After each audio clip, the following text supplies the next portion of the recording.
السلام علیکم ورحمۃ اللہ۔ سوال ہے کہ اگر کسی میت کی طرف سے صدقہ کرنا ہو تو جو صدقہ کیا جا رہا ہے کیا اس پر میت کا نام لکھوانا لازمی ہے یا نہیں؟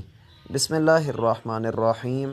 رسول اللہ صلی اللہ علیہ وسلم کا فرمان ہے انما الاعمال بالنیات، اعمال کا دار و مدار نیتوں پر ہے، اور علماء کرام نے اس کا معنی جو بیان کیا ہے وہ ہے کہ اعمال کی جزا کا دار و مدار نیتوں پر ہے۔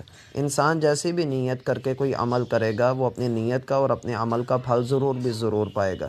لہٰذا ہم دین اسلام سے جب رہنمائی لیتے ہیں تو میت کی طرف سے صدقہ کیا جا سکتا ہے، اور رسول اللہ صلی اللہ علیہ وسلم کا فرمان بھی ہے کہ جب آدمی فوت ہو جاتا ہے تو اس کا دنیا کے ساتھ تعلق ختم ہو جاتا ہے، اس کے پاس کوئی چیز نہیں پہنچتی سوائے تین چیزوں کے۔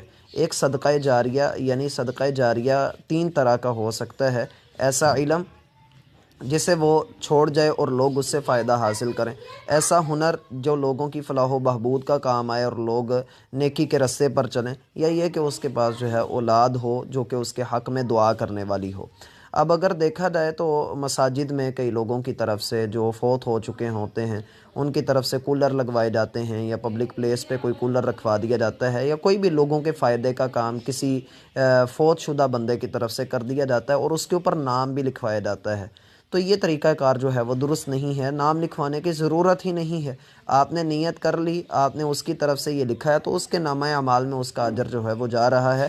نام لکھوانا جو ہے وہ ضروری نہیں ہے اور نہ ہی لکھنا چاہیے، کیونکہ اس سے ریاکاری بندے میں آتی ہے، اور جہاں ریاکاری اور خود نمائی آ جائے وہاں بندے کا اجر جو ہے وہ ضائع ہو جاتا ہے۔ والسلام علیکم۔